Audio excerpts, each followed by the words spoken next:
Hello everyone, welcome to another episode of TCG Talk, back today with another video.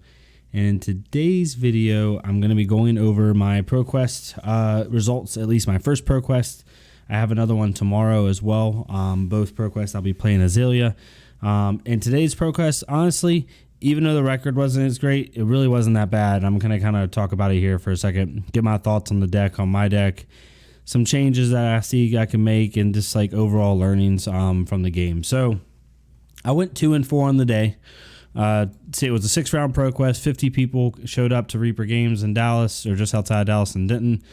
And overall, really strong competition, a lot of great players, and the field was pretty diverse. I don't know the exact meta breakdown, but I do know we only had one Icelander, which was Brody, who's one of the better players in the world, honestly. Brody, we had, I'd say, at least 4 or 5 Oldheims. We had 3 Azalea that I know of, 2 Levia. We had a couple Bolton. We obviously had a bunch of Phi. I played 2 Dash alone, so we definitely had a couple Dash. We had Briar, very diverse meta, Dorinthia as well, and Reinar at the top tables. So it was super diverse meta, like most of the ProQuest has been. I would say most of the heroes were Oldheim, a lot of Phi, a lot of actually Azalea, and then a lot of Dash, I think, was probably the next biggest one. I only saw 1 Dromai, if that, and I didn't see any Bravos. So as far as like top level heroes or like higher meta pick heroes, there wasn't any Bravo or and maybe only 1 Dromai that I saw. So that was the basis of it. So I played 6 rounds. Round 1, I got paired against Oldheim. It was a straight fatigue Oldheim. Most Oldheims I've been seeing, I've been playing against at least, have been more of an aggro version. Even against Azalea, they're playing more aggro. I've actually seen a lot of Oldheims with Stalagmite, which isn't the right call, and Azalea should run Rampart. But regardless, not a lot of them are running a lot of Earth Reacts. They're like running Autumn's Touch, maybe Toma Harvest. That's about it. Most of them have Ice Reacts. And most of them aren't running a ton of defense reactions, with the exception of like Sinks and Fates and stuff like that. This Oldheim was running straight Ice. I didn't even see an Earth React. I saw 1. I guess he was running Autumn's Touch, obviously.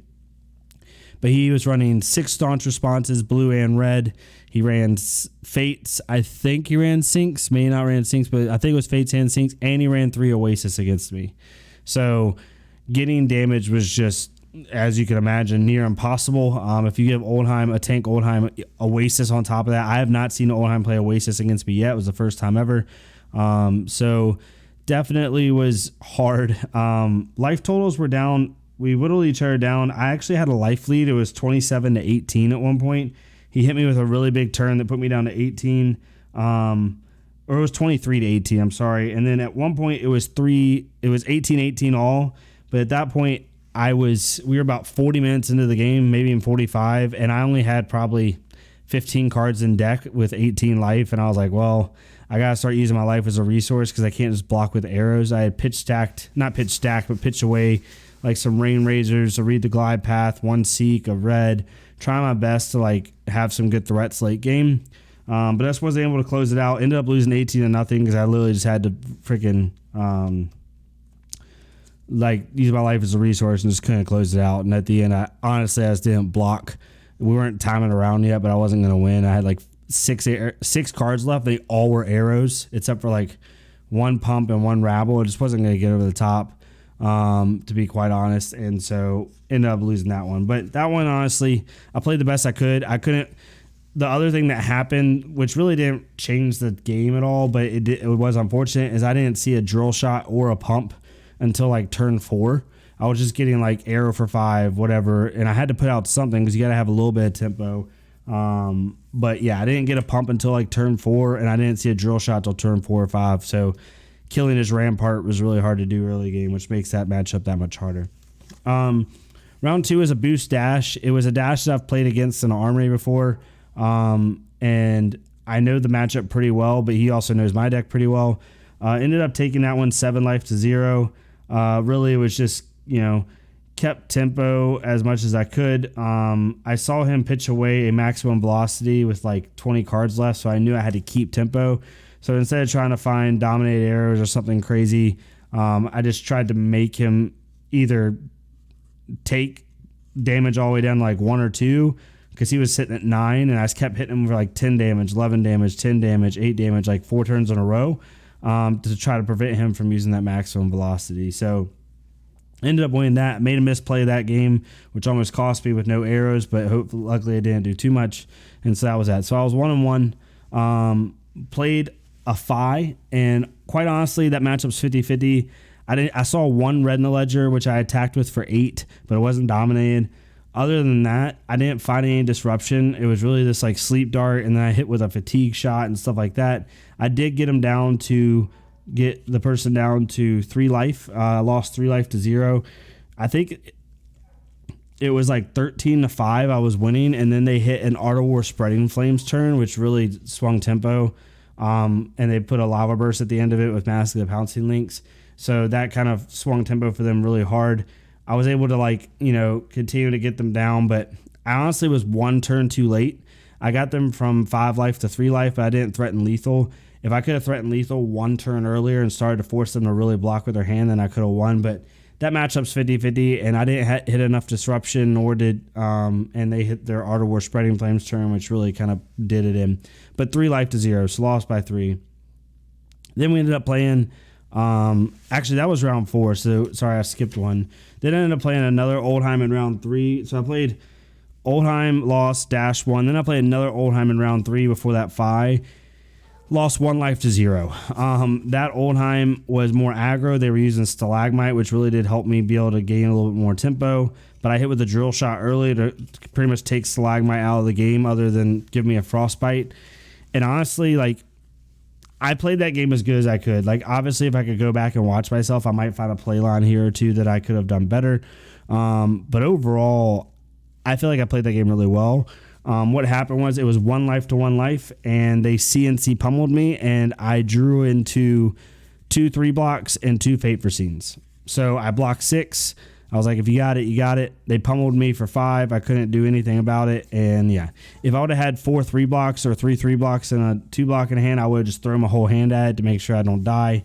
And then I had an arrow and arsenal, so I could have fired it for 4. But it is what it is. RNG gods, but that's card games. You can't complain about it. But losing to a Phi 3 life to 0 and an Oldheim 1 life to 0, that's just one of those games where if something would have went my way a little bit better, then I would have won. But that's also card games. I'm not using it as an excuse. I'm saying that that's a positive for me, because I didn't lose based off of a huge misplay, and I also didn't lose because someone high rolled me, which are the two most hurtful ways, or crappy ways to lose in card games. So just losing good games where it didn't quite go my way was totally fine. And then I ended up playing in round 5. I played Playtime. Ended up playing Playtime, who's a sub to the channel, has been a sub to the channel for a while. Good friend. Really good Dash player, has been on Dash for a long time. But me and Tim ended up playing each other. And honestly, it was just a good game. I don't think either one did right or wrong. We both had high and low moments. Ended up losing 3 life to 0. Just couldn't quite get over the top. I do think that game, and I also learned this with the Phi, is when you know it's going to be an aggro matchup. This is something I've heard before. It's just in the moment I didn't do it. Sometimes the most ideal line is the highest damage line. It's not a dominated arrow, right?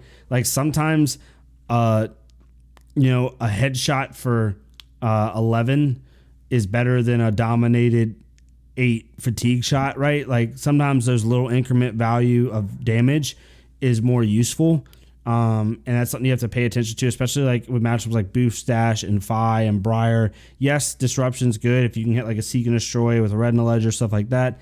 But sometimes your most ideal line might be your highest damage line. And I think, including me, Azalea players get trapped in that big high dominate turn, but it doesn't always go that way. So another thing I learned with Dash is I was siding out D-reacts in case they went fatigue, but I think I'm going to put them in, to be honest with you, because I noticed late game, there was a couple times where we were, as I'm looking here, I used sigils to help buy time, but it was 4 life to 3 life, 5 life to 3 life. I was winning, and Tim would hit me for 4 with a high speed impact, and then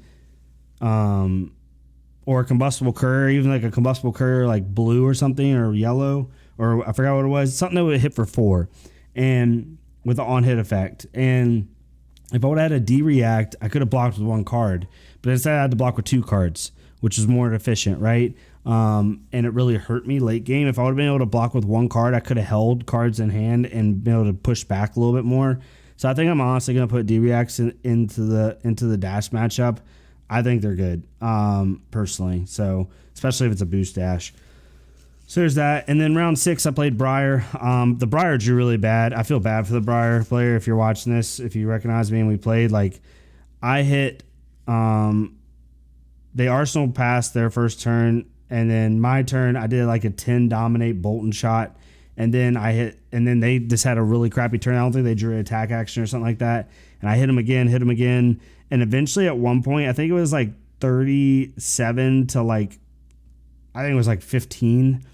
And then it was 31 to 15. And they just drew really like crappy hands. And then I was not getting like high rolls, but I was doing Azalea things because they were giving me 3 to 4 card hands. And eventually I ended up winning 11 life to 0. But the only reason it was even that close is because I was just taking damage to push back. So that one felt bad, but Briar matchup normally for me is really good for that very reason, because I can put disruption on and they don't always draw the best hands. They did have 1 or 2 channel mount heroic turns. One was like 13 damage and one was like, I forgot what it was, like 14. So they still did pretty good, but just not quite consistent enough against me. So ended up winning that. So I went 2-4.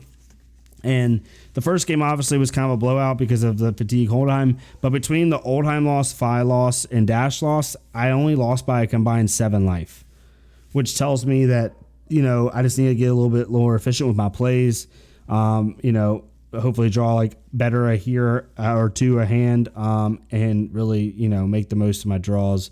But I was super happy with it. Like I went 2-4, and literally if I play a little bit more efficient and 1 or 2 hands go my way, I'm 5-1, legitimately 5-1. Well, you play different people, so you don't know what your record would be, but you know what I'm saying. Like I definitely could have won more games, for sure.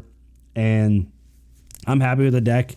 I definitely think for me, the Poison the Tips was kind of fun, but I was trying to tech for a lot of Phi and Rhinar and Dash because I had been playing against so many aggro in this area, and there's been a lot of aggro in general, but it's not as useful as you'd think it would be, and I think I might side that out and put in something else.